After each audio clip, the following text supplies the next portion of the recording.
Assalamualaikum warahmatullahi wabarakatuh.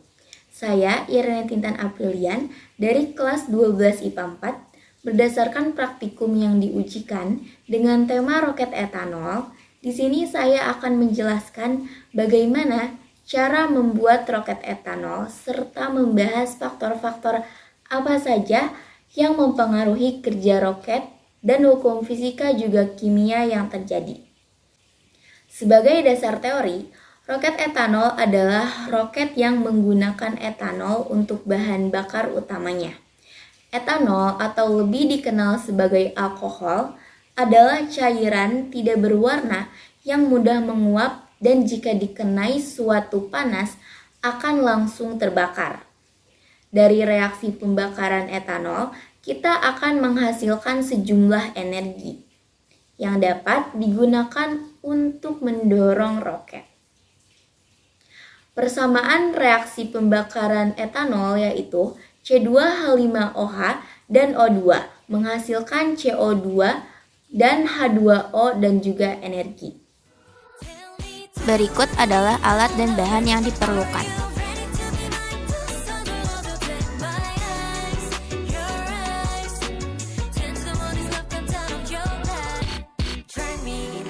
Selanjutnya, kita akan membuat dudukan untuk menerbangkan roket.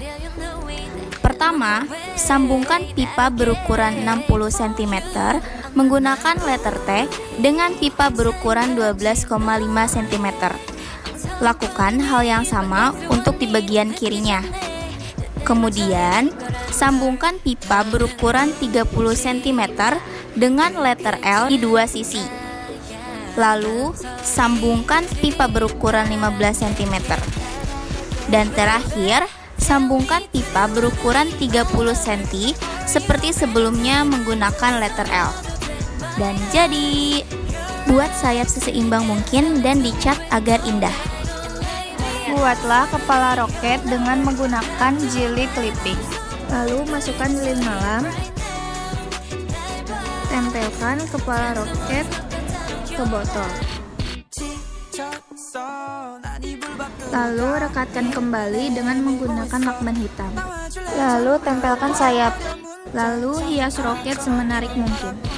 Lubangi pipa paralon menggunakan solder. Potong tutup botol. Lubangi tutup botol. Masukkan kabel ke dalam pipa paralon. Masukkan juga ke dalam tutup botol yang sudah dilubangi. Potong bagian luar kabel sehingga terlihat serabutnya. Begitu juga untuk bagian yang paling bawah. Lilitkan serabut kabel ke pematik. Tutup menggunakan lakban hitam. Lem bagian tutup botol sehingga seperti ini.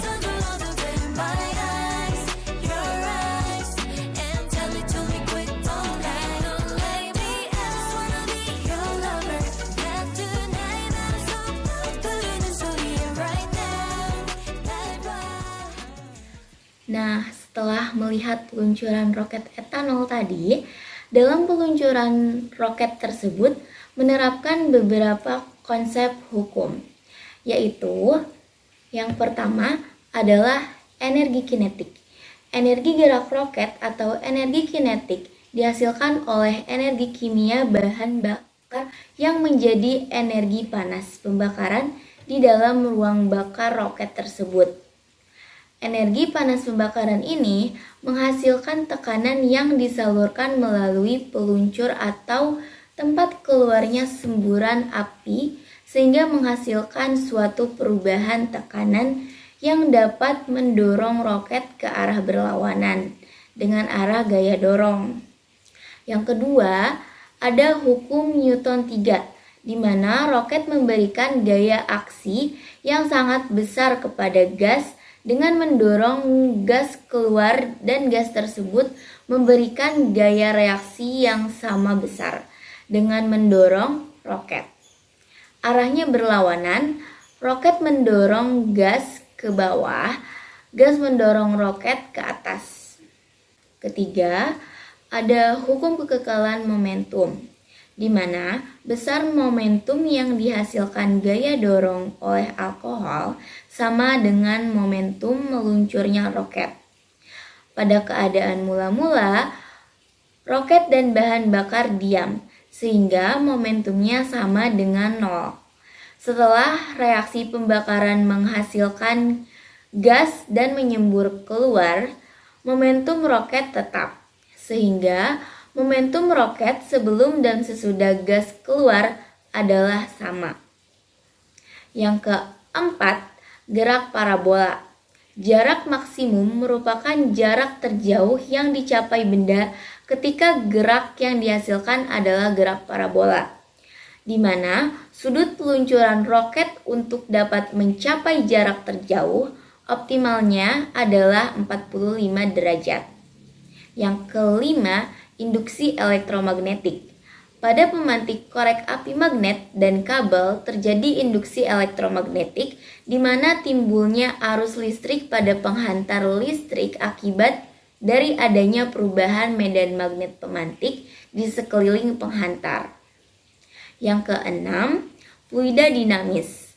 Pada gas hasil pembakaran alkohol dan udara dalam roket tersebut terjadi zat alir atau zat yang dapat mengalir. Kemudian, apa saja faktor-faktor yang mempengaruhi kerja roket? Di antaranya, yang pertama ada sayap. Ketiga sayap harus seimbang dan ukurannya yang bagus adalah yang tidak terlalu lebar atau tidak terlalu sempit. Karena dapat berpengaruh pada kestabilan roket saat meluncur. Makin lebar sayap, maka semakin lebar pula luas penampangnya. Sayap bisa menggunakan yang berbahan polikarbonat atau fiber kanopi. Bisa juga menggunakan laminating. Menggunakan kardus juga sama saja, hanya bentuknya harus diperhatikan. Yang kedua yaitu botol. Ukuran botol yang ideal adalah 1 liter agar proses pembakarannya lebih cepat karena banyaknya udara yang berada di dalam botol. Tetapi hal ini tidak begitu berpengaruh karena terlalu besarnya roket sehingga mempersulit perancangan roket bagi kelompok saya.